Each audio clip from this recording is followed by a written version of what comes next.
Hey everyone, today for another vlog and promised I would make at least weekly vlogs, but I've been quite inspired to make vlogs lately because new transition, new part of my life. First time I hold a job and this is the first weekend of my first ever job. And I've been thinking about mental health, relationship to job and time it takes. So I now have a bit of stuff nose as you can probably hear, like even more so than usual. I have a very stuffed nose, but I'm gonna make an effort to articulate, but I don't know. The way I sound to myself and the way it comes out is always a bit different. So, I don't know. So the topic for today is diversifying your identity and how crucial it is for mental health, especially with regards to your job. So like diversification is something that you hear people throw around all the time when you hear about financial advice, or like, as in like financial advice, investing in the financial market, right? Because the saying that you don't want to invest all your money into a single company because companies come and go, some of them are very unstable and all that. So you want to have a diversification such that have much more stable investment and all that. And it makes a lot of sense, right? What doesn't make sense, on the other hand, is how few people apply that idea to their own life. Because like not everyone is interested in finance and the financial market. I know I'm not that much interested in it, although it's also part of my job now, so kind of have to learn about it. But not everyone is interested in the financial market, but everyone is interested in life and themselves. And yeah, how many people are taught the idea of diversifying your identity, which I feel is a huge, huge concept to help your mental health. So, what are examples of things that people fuse with? They just fuse with single-handedly and not diversify their identity. And the first one that comes to my mind is obviously your job, right? Your career, like you know how how good I feel about myself is directly linked to how good I do my job, right? I think a lot of people can relate to that phrase. That's job fusing with your job, right? Like you, instead of you like seeing yourself as an independent human being who just happens to go to a job, you define yourself going to a job. And the way people present themselves is even reflective of that. Like, what do you do in life? Even that question is reflective. Uh, people like they introduce themselves with their job. Like the fusion between job and people has become really strong nowadays. And I think it's really important to keep track of that and all the unhealthy aspects it creates. So, for example, I give the example of the ups and downs of the job and how that directly relates to your quality of life. And I think there's a pretty important part to realize about jobs that are largely like out of your control in many ways. There's many elements in a job that are out of your control. First of all, if you work in a big company, a lot of your job is reliant on other people doing their job well. And sometimes you simply are not in control of that. Like, it has nothing to do with you, and you just have to deal with like slow bureaucracy and other people's mistakes. And if the only thing you have in your life is your job, then suddenly it becomes very unbearable to deal with all this.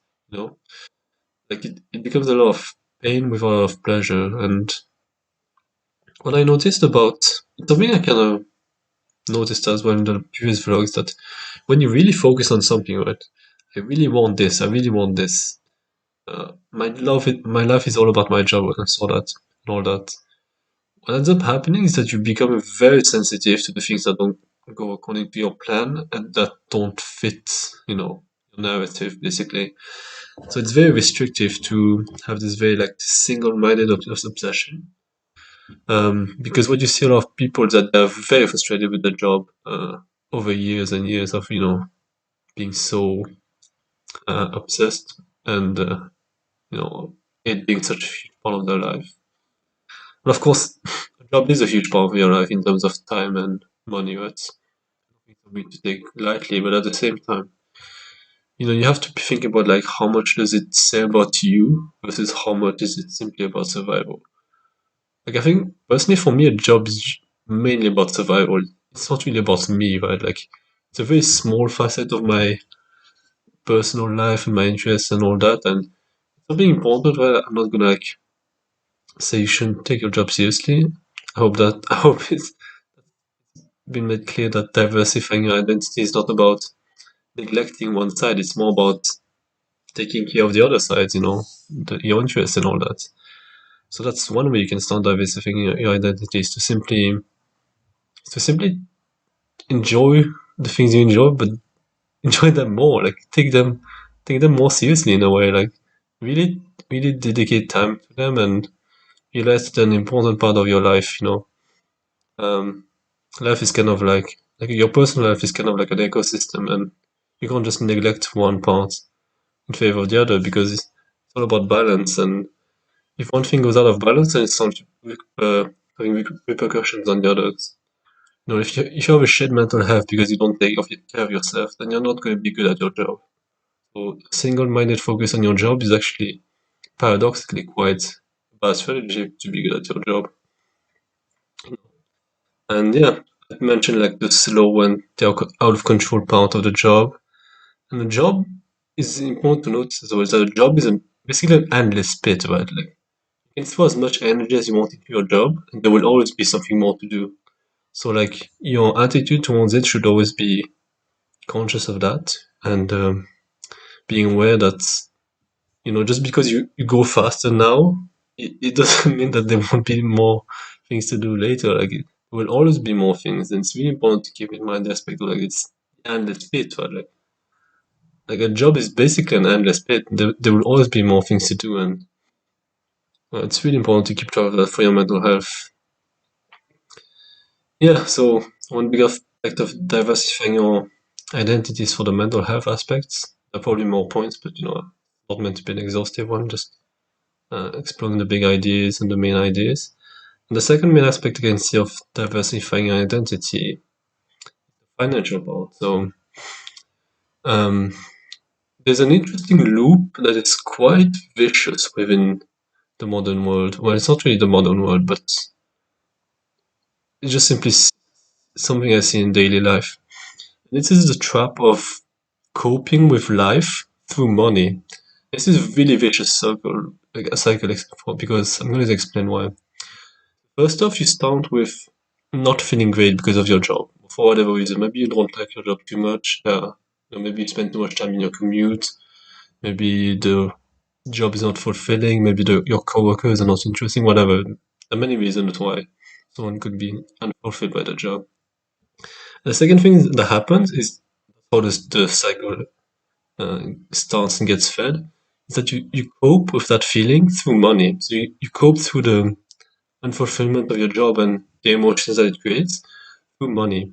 And of course, the problem with that is that it doesn't resolve anything at the root, right? Because it's just money. Like it's just like pleasure or like a very temporary good or whatever. And the third thing praise is that of course it costs money, so now you need to work to get back that thing. And now you're back square one because you have less money, so you need to work.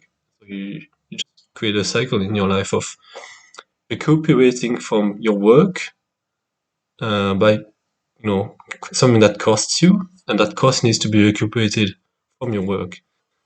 It's not always through money. Sometimes people do it with like health or whatever. The externality, I would call that, the externality of your job.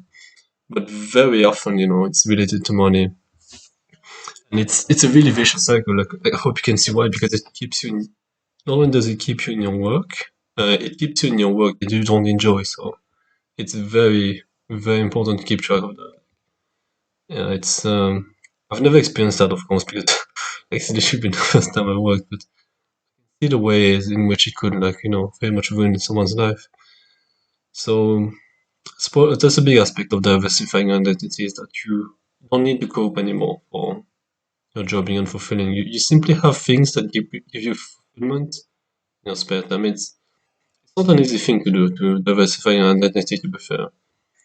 There are some jobs that are such a drain on energy that it's really hard to do anything when you come back home. Such a drain on energy and time. So And I'm not saying it's easy, right? Like but it's very important, and it's also something that gets easier the more you do it. Like it's a positive feedback loop. And the other thing is true is that if you get trapped in the cycle of like feeding money to cope, there's also a positive feedback loop, but it's very negative for your life. And yeah, probably gonna keep getting worse and worse. So I think the way to start doing that is to simply do something just for yourself, just for the hell of it, not even trying to do anything. Just do something for the hell of it that doesn't cost you money. And you'd be surprised at how many things like that exist if you just start looking for them. Because it's very easy in life to like get caught into a flow of mindless habits, and I certainly know what it's like. Come back home and not want to do anything, or like wake up and not want to do anything in particular, and just go back to the old habits. But it's the difficulties of life.